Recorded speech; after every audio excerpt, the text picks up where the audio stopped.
La antigua Roma, una de las grandes superpotencias de la historia, cuyo influyente legado sigue marcando nuestras vidas. Durante cerca de un milenio, los romanos dominaron el mundo conocido. Su extraordinario imperio presagió una era de prosperidad y estabilidad sin precedentes. Pero también se impuso a través de la violencia y la opresión. El ascenso de Roma a la gloria no fue inevitable. Su épica historia a menudo se decidió en momentos críticos muy determinados. A lo largo de esta serie voy a explorar 8 días clave que, en mi opinión, ayudan a explicar el éxito extraordinario de Roma. Para comprender el significado absoluto de estos 8 días, voy a recorrer todo el mundo romano. Tengo la increíble suerte de poder acceder a este yacimiento arqueológico para estudiar sus asombrosos hallazgos. Cuando excaváis algo como esto, ¿qué pensáis de los romanos que vivieron aquí en aquella época? Creemos que cometieron un genocidio. E investigar las complejidades de lo que era ser romano.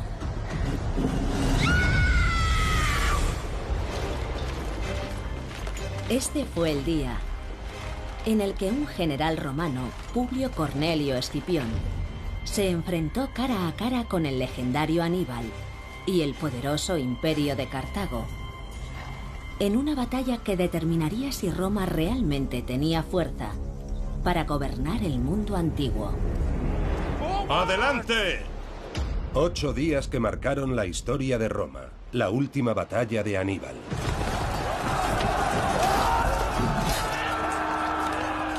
El 19 de octubre de 202 a.C. se decidió el futuro de 2 grandes civilizaciones en el implacable desierto del norte de África, en un lugar llamado Zama. Desde mi punto de vista, fue un día crítico en la historia del mundo antiguo. Una batalla en la que el ganador se quedaría con todo, entre la majestuosidad de los cartagineses y los advenedizos romanos.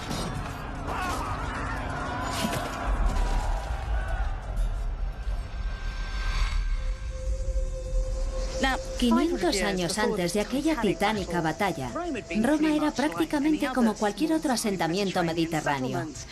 En su caso, un puñado de viviendas de madera a orillas del río Tíber protegidas por las montañas circundantes. Pero el ADN de Roma parecía tener algo especial, algo que la conduciría a la cima. Su ambición inexorable y su amor a la guerra condujeron a Roma al día en que se enfrentaría al ejército cartaginés en Zama. Los romanos pensaban que su cultura guerrera era un derecho desde el mismo nacimiento de su ciudad. Los fundadores de Roma, Rómulo y Remo, eran para todos los buenos romanos hijos de Marte, dios de la guerra. Se decía que el hecho de que Rómulo asesinara cruelmente a su hermano para gobernar solo marcó desde el primer día el carácter de Roma, resuelto, sangriento y despiadado. Incluso para los estándares de la antigüedad, los romanos amaban la violencia, la agresividad y la ambición. Parece que aquel pequeño estado tenía la ruda e inexorable determinación de dejar su huella en el mundo.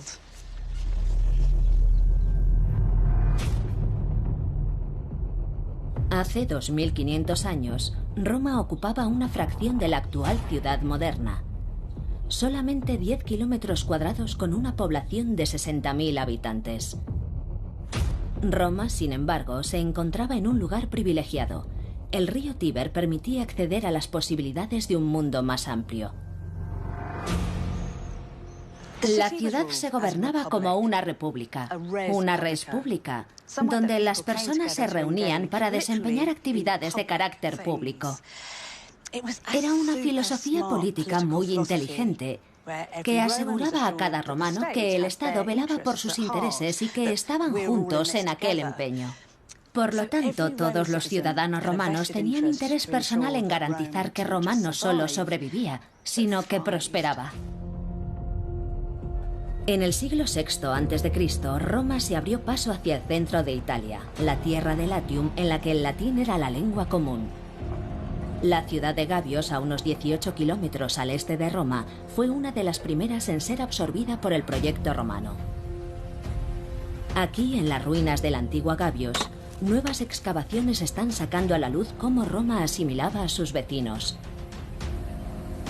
Convertía a los forasteros en aliados de Roma, con amenazas de actos violentos, pero también prometiendo protección y prosperidad. Nicola Terrenato dirige este sobresaliente proyecto. ¿Qué habéis averiguado al excavar aquí sobre la relación de una ciudad como Gabios con Roma? Era la ciudad más próxima a Roma, así que fue donde Roma puso a prueba su metal.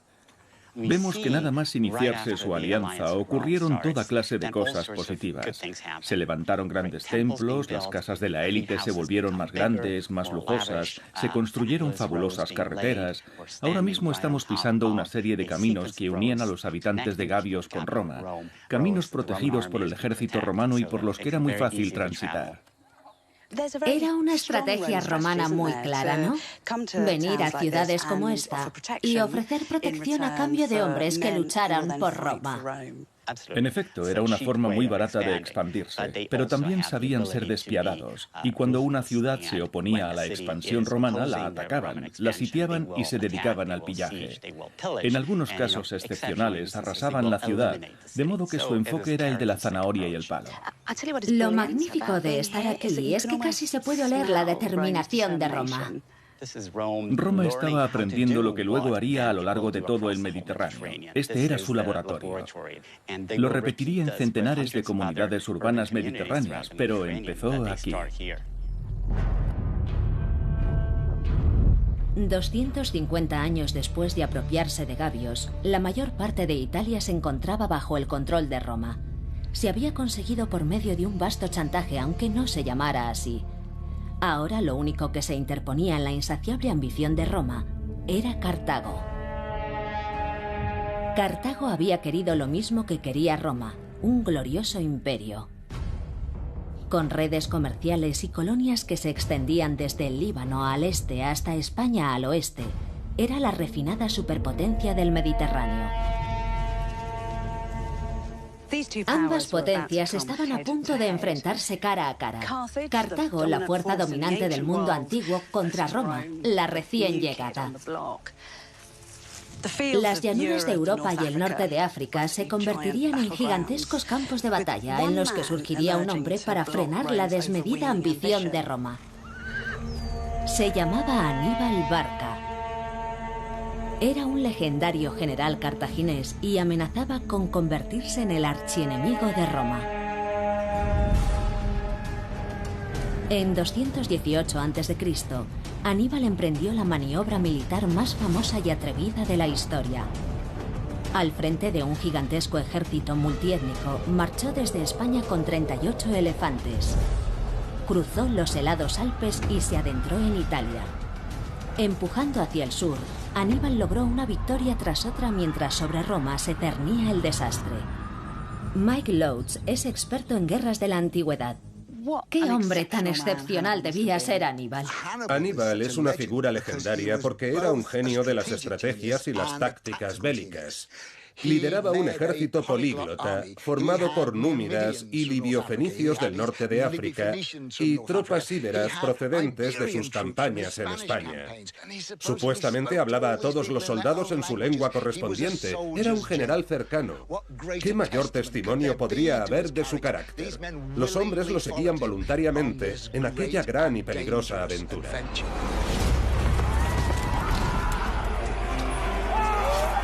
Roma luchaba desesperadamente contra Aníbal y sus tropas, que avanzaban arrasando su patria.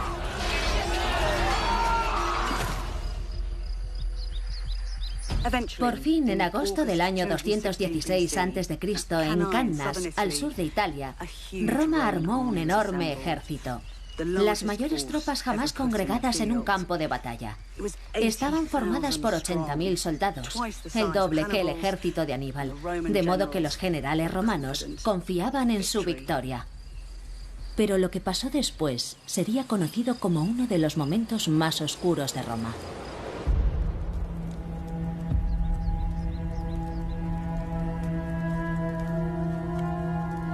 Más de 40.000 hombres, algo más de la mitad del ejército romano, fueron masacrados.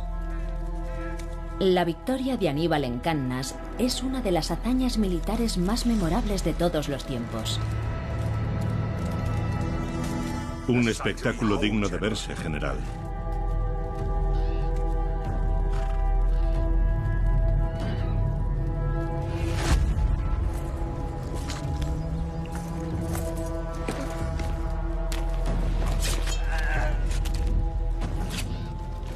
Pero según uno de los más importantes historiadores romanos, Livio, del vergonzoso baño de sangre de Cannas, nació un auténtico héroe romano: Publio Cornelio Escipión.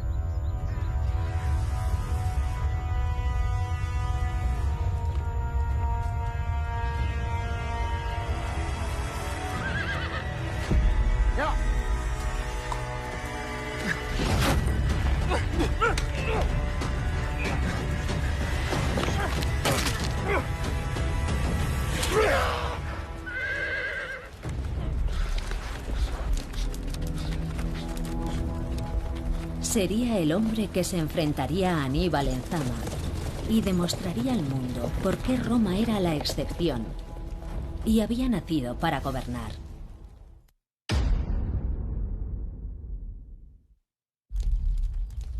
En el año 216 a.C., inmediatamente después de la aplastante derrota de Roma a manos de Aníbal, el historiador romano Livio dejó constancia de que Escipión, un joven oficial del ejército, huyó con otro soldado del territorio enemigo.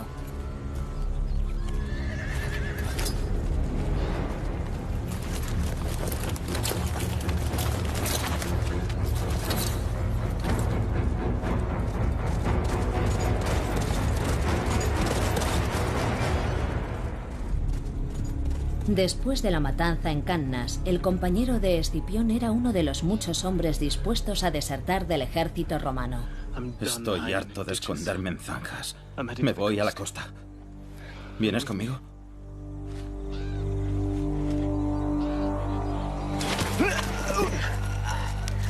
Juro que nunca desertaré de Roma. Si rompo mi juramento, que el propio Júpiter me conduzca a una muerte infame. ¡Ahora tú! Quítame la espada del cuello y juraré. ¡Jura! Juro que nunca desertaré de Roma. Si rompo mi juramento, que el propio Júpiter me conduzca a una muerte infame.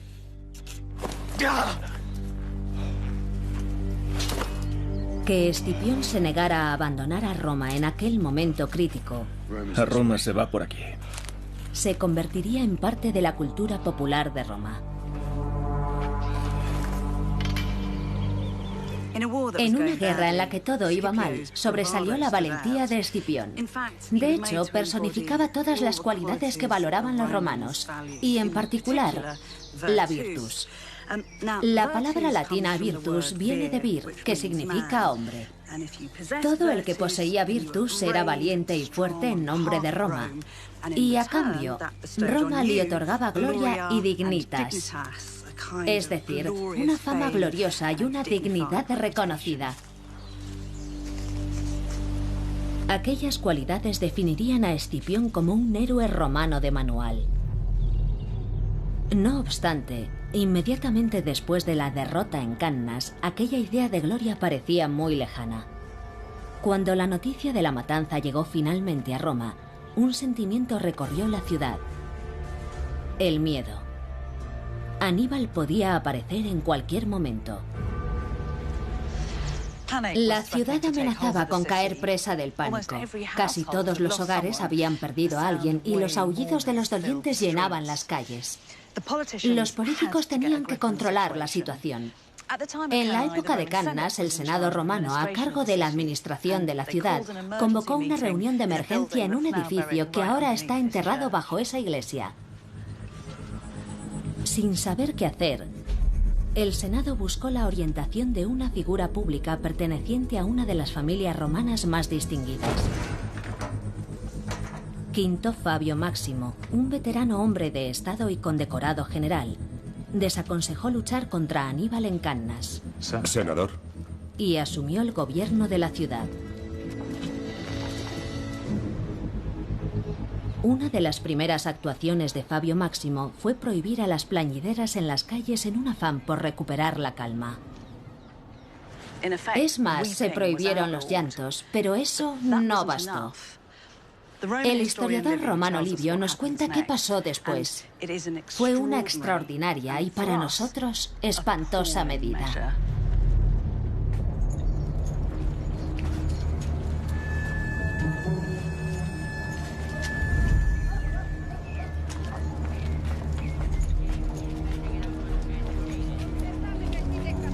Una sacerdotisa de las llamadas vírgenes vestales fue acusada de haber mantenido relaciones sexuales quebrantando así su voto de castidad. Fabio Máximo alegó que había enfurecido a los dioses y ellos habían castigado a Roma con la devastadora derrota de Cannas. Para apaciguar a los dioses, ordenó que la Virgen Vestal fuera castigada con un terrorífico destino: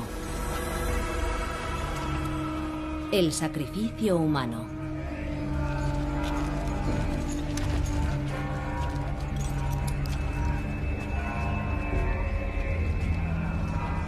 ¿Alguna noticia de tu hijo? Ninguna, senador. Roguemos a los dioses que con su grandeza lo permitan vivir.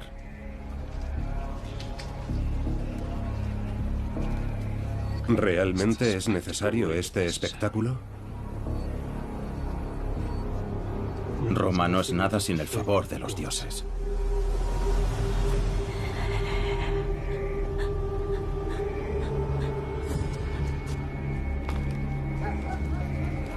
Si esta buscona y otras como ella no hubieran profanado su oficio,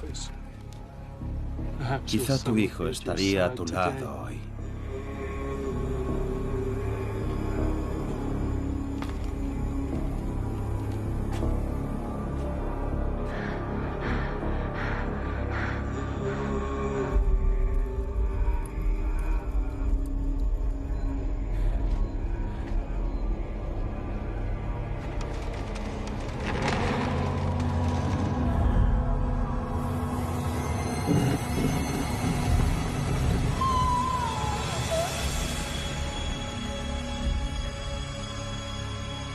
Fue un asesinato ritual llevado a cabo por el pueblo desesperado por superar el trauma de su derrota.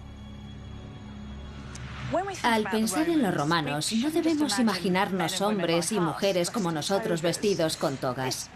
Su sociedad se comportaba a menudo de forma muy primitiva y profundamente supersticiosa.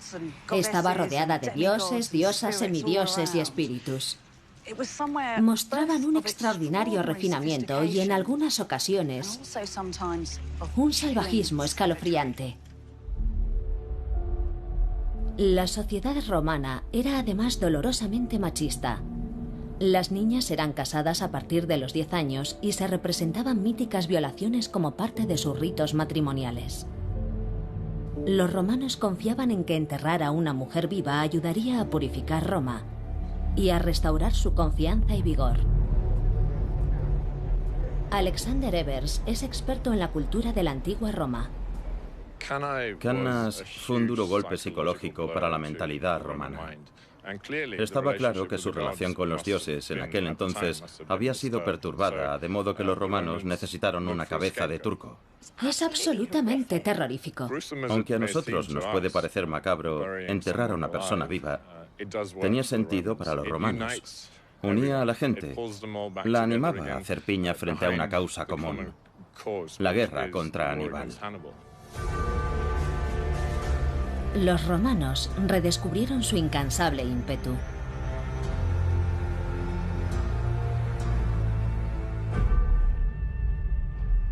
En los años posteriores a la derrota en Cannas, la guerra contra Cartago se extendió por el mundo antiguo. Fue un juego del ratón y el gato con duros enfrentamientos en tierra y mar.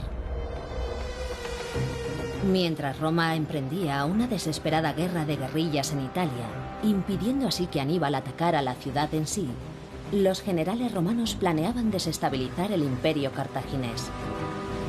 Y en el año 210 a.C. lanzaron su contraataque en la principal base cartaginesa, España.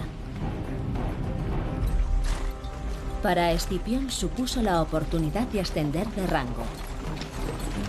Era un hombre singular, lo bastante valiente como para asumir una tarea que la mayoría consideraba una condena a muerte: encabezar las tropas romanas aquí, en España.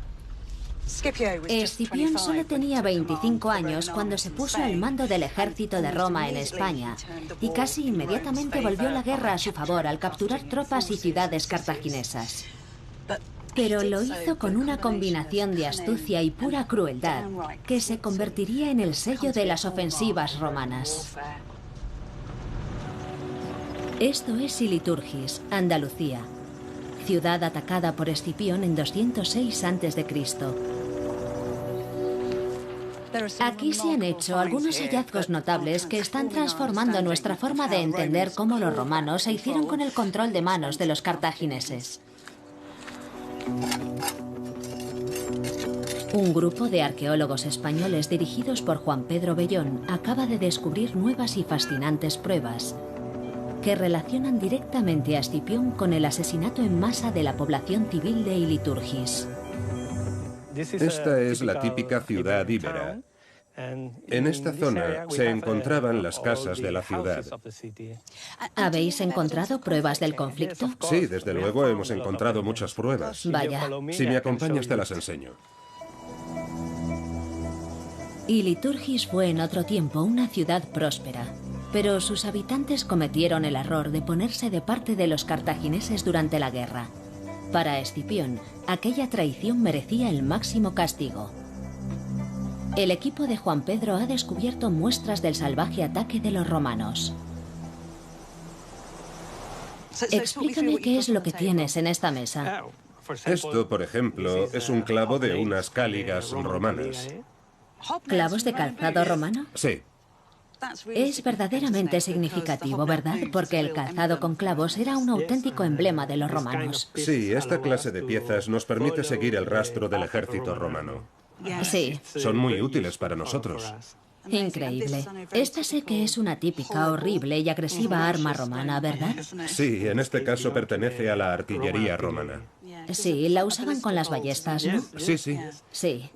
Creemos que Escipión llegó con armamento pensado para destruir la ciudad. Probablemente no debería preguntarlo, pero veo que también hay un anillo. ¿Puedo probármelo? Sí, pruébatelo. Vaya, gracias. ¿De qué está hecho? Es un anillo de bronce. Es asombroso. Esta será la primera vez que se lo pone a alguien en 2200 años. Sí. Solo es un objeto pequeño, pero nos dice mucho, ¿no? Porque nos habla de la gente de esta localidad, que sufrió la invasión de un ejército extranjero y usaba su territorio como campo de batalla. Creemos que los romanos cometieron un genocidio porque no encontramos restos de población en los alrededores después de haber sido sitiados. O sea que la población fue prácticamente aniquilada. Sí, probablemente el 80 o 90% de la población fue aniquilada. Las pruebas halladas por Juan Pedro y su equipo son convincentes. En el preciso momento histórico en el que aparecen armas romanas en este paisaje, todas las señales de vida de Iliturgis desaparecen del yacimiento arqueológico. Da que pensar que Escipión, uno de los grandes héroes romanos, fuera capaz de masacrar a sangre fría a los hombres y mujeres que se atrevieron a desafiar a Roma. Escuchemos lo que dijo el historiador romano Livio sobre la batalla que tuvo lugar aquí. Nadie pensó en tomar prisioneros con vida. Nadie pensó en saquear. Personas armadas y desarmadas fueron abatidas por igual. Las mujeres junto a los hombres y movidos por una ira cruel, masacraron también a los niños. Disfrutaron al destruir todo vestigio de la ciudad y borrar el recuerdo mismo del hogar del enemigo. Es un pasaje realmente estremecedor, pero hasta ahora no había podido ser verificado. Los hallazgos, sin embargo, demuestran que este lugar fue objeto de una atrocidad. La noticia de la matanza se difundió con asombrosa velocidad y propició la aparición de una de las armas más poderosas de los romanos: el miedo. El mensaje era claro: no te metas con Roma. O estás con ella o estás contra ella. Fue una forma temprana de terrorismo de Estado. Las sangrientas victorias de Escipión en España lo establecieron como la gran esperanza de Roma para derrotar a Aníbal y al ejército cartaginés. La feroz batalla por el poder estaba a punto de alcanzar su clímax. En un enfrentamiento entre los dos generales, que no tendría lugar en Italia ni en España, sino en las llanuras del norte de África.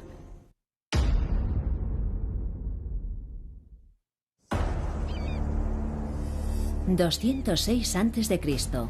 Tras 5 años de sangrientas luchas, Escipión había vencido a las tropas cartaginesas en España y asegurado territorios y recursos vitales, entre ellos las minas de plata españolas en beneficio de su ciudad natal. Escipión regresó a Roma convertido en un héroe decidido a ganar la guerra contra Aníbal, quien 12 años después de haber cruzado los Alpes, seguía en libertad al sur de Italia. Los líderes romanos habían rehuido lanzar otro ataque a gran escala contra Aníbal, aterrados de repetir los errores cometidos en Cannas. Escipión, envalentonado por sus victorias en España, propuso entonces un radical y atrevido plan: sacar a Aníbal de Italia navegando con su ejército al norte de África y atacar la propia ciudad de Cartago. Primero, Escipión debía lograr la aprobación del Senado. Pero su arriesgada estrategia desafiaba todo lo que defendía el viejo senador Fabio Máximo. Tu estrategia de evitar y frenar a Aníbal nunca nos librará de él. Lo golpearé donde es más vulnerable, en su tierra. Aníbal no está en su tierra. Está aquí, en Italia. Que es donde debe estar también el ejército romano. No en África, en un viaje de vanagloria y saqueo. No tengo tiempo para esto, anciano. El Senado me ha pedido que hable contigo y hemos hablado. Ha llegado el momento de que los romanos volvamos a ser romanos. Es hora de pasar a África por el fuego y la espada.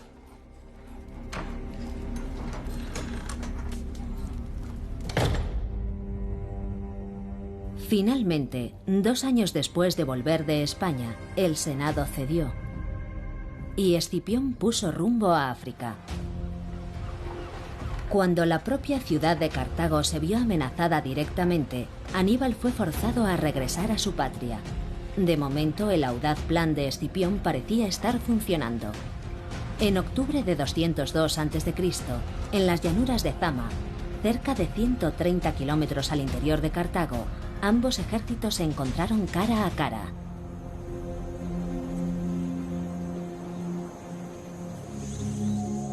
Escipión tenía a Aníbal justo donde quería. El escenario para el choque crítico entre Roma y la antigua potencia de Cartago estaba preparado. La batalla de Zama fue un ajuste de cuentas tremendamente personal entre Aníbal y Escipión. Ambos tenían un pasado común y se reunieron. Se reunieron supuestamente antes de la batalla de Zama. Aquello obedecía a los ideales románticos de las guerras de la antigüedad. Era como cuando los capitanes de 2 equipos se dan la mano antes de un encuentro deportivo. Aunque iban a enfrentarse en nombre de sus civilizaciones, era una época en la que la gloria personal tenía enorme importancia. Totalmente, era la cultura de los guerreros. Que aquellos 2 gigantescos generales decidieran verse frente a frente, quizá fue solo porque querían mirarse a los ojos una vez. ¿Quién sabe? Pero es admirable que tuvieran una reunión en privado, a solas, antes de la decisiva batalla final.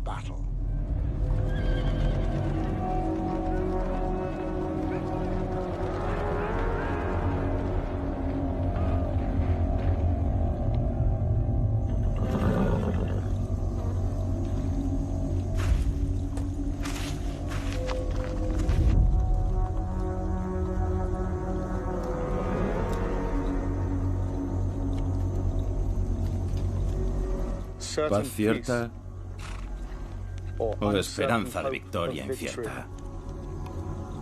Lo primero, te lo ofrezco ahora. Lo segundo estará en manos de los dioses. Estos son mis términos. Debéis poneros tú y tu patria enteramente a mi merced.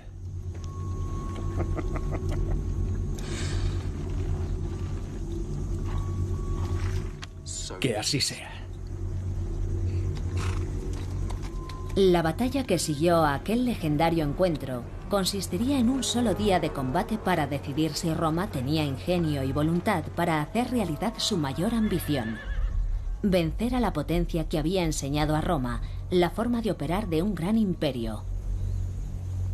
Como Livio dijo con claridad, no podía haber más en juego.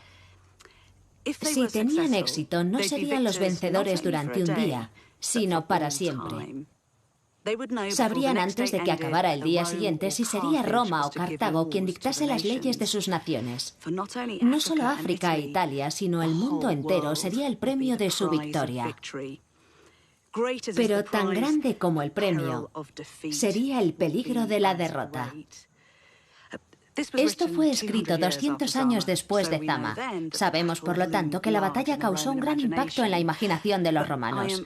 Estoy totalmente convencida de que la gente de la época fue consciente de su crucial importancia. Supuso la culminación de 50 años de conflicto intermitente entre las principales potencias del Mediterráneo.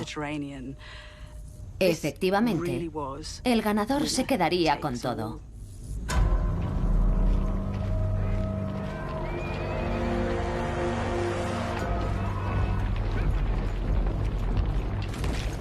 Ambos ejércitos estaban frente a frente.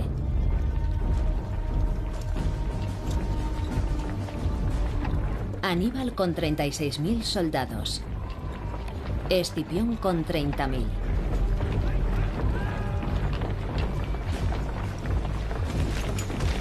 Pero Escipión tenía una ventaja gracias a una magistral maniobra política. Una de las cosas que Escipión aprendió de Aníbal fue a emplear soldados de otras nacionalidades, a emplear especialistas.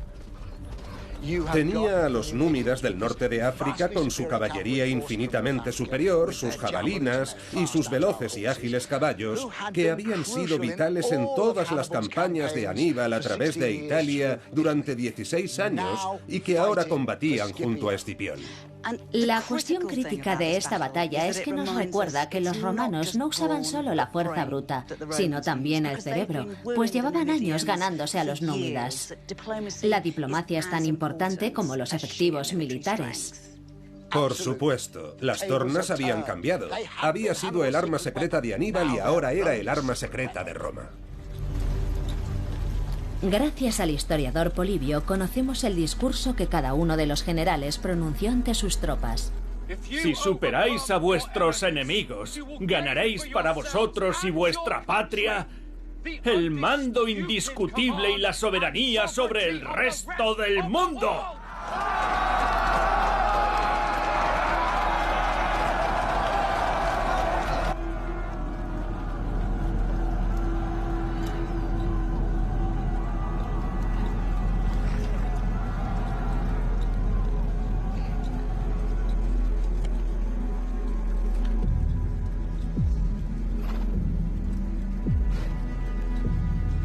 Este es el día en el que confirmaréis vuestra reputación de invencibles. Luchad con valentía y defended vuestra orgullosa reputación de ejército que nunca ha conocido la derrota.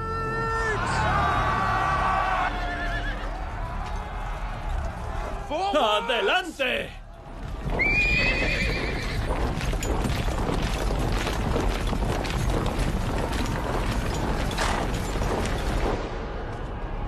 La caballería númida de Escipión atacó de inmediato a la pequeña tropa de caballería de Aníbal y la persiguió hacia el desierto. Pero al distanciarse del campo de batalla, Escipión perdió temporalmente su única ventaja. Ambos ejércitos entonces chocaron.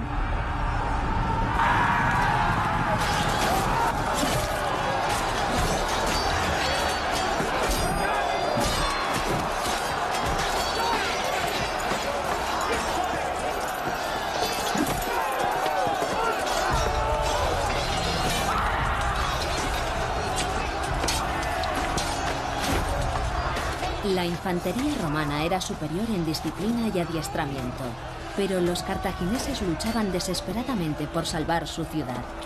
¡Alargad la línea!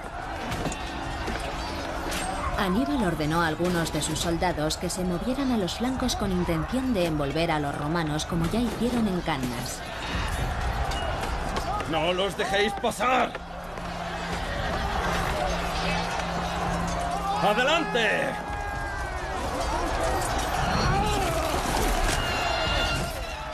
Hasta ahora el ejército de Escipión se había mantenido firme ante unas tropas más numerosas, pero de repente se vio rodeado por los cartagineses frente a la élite de Aníbal, veteranos endurecidos en la guerra a los que éste había retenido para asestar ahora el golpe mortal. La decisión que tomara Escipión en aquellos instantes decidiría el destino de dos grandes imperios.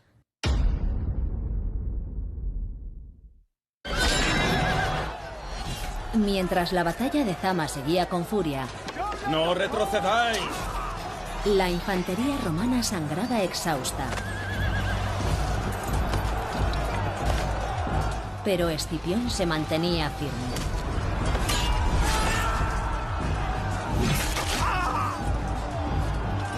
¡Romanos! ¡Adelante! ¡Adelante!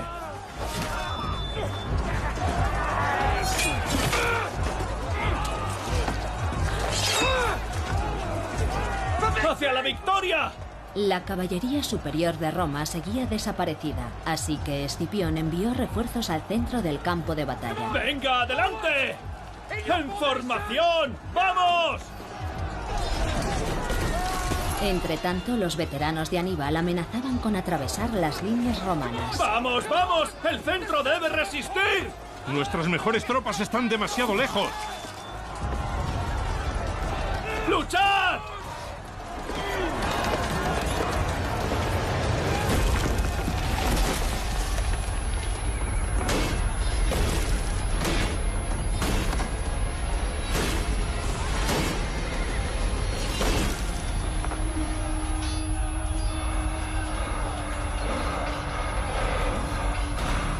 Los hombres de Escipión estaban a punto de derrumbarse.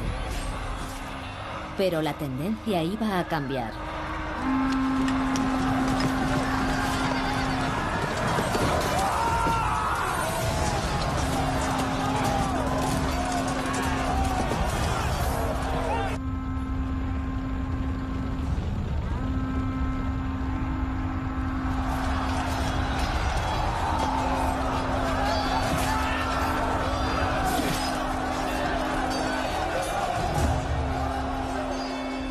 La batalla continuaba desde el amanecer. A primera hora de la tarde, la caballería númida volvió a la refriega y atacó a las tropas de Aníbal por la espalda, rodeándolas. Igual que 14 años antes, Aníbal había rodeado al ejército de Roma en Cannas.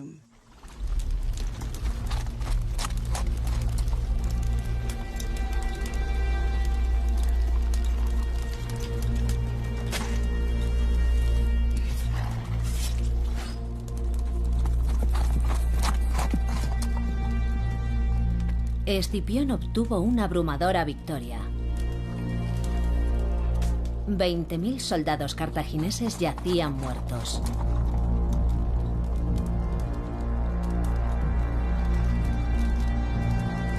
El ejército de Aníbal había sido completamente aniquilado. ¡Roma! ¡Victoriosa!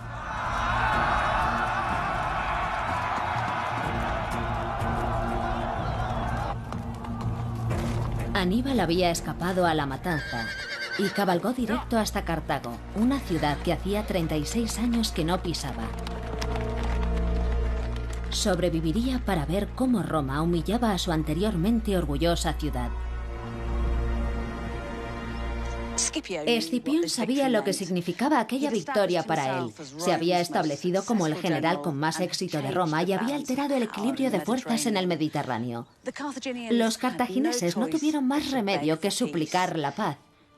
Sabían que la alternativa era el exterminio. Cartago tuvo que pagar una abultada indemnización, 10.000 talentos, en torno a 250 toneladas de plata, y entregar todos sus barcos de guerra salvo 10. Los términos impuestos por Roma le aseguraban que la otrora poderosa ciudad de Cartago no volvería jamás a ser una gran potencia. Finalmente, en el año 146 a.C., el ejército de Roma, encabezado nada menos que por el nieto de Escipión, arrasó Cartago. Su población fue masacrada o esclavizada. El sufrimiento debió ser espantoso. Hombres y mujeres fueron colgados, destripados, violados, decapitados. Mientras tanto, los romanos se propusieron reescribir la historia, retratando a los civilizados cartagineses como vulgares bárbaros, que no merecían compasión en su derrota. Aquel mismo año, Roma destruyó también la ciudad griega de Corinto y se apropió de su cultura. Aquella repugnante fiereza y su cínica mitificación eran esenciales.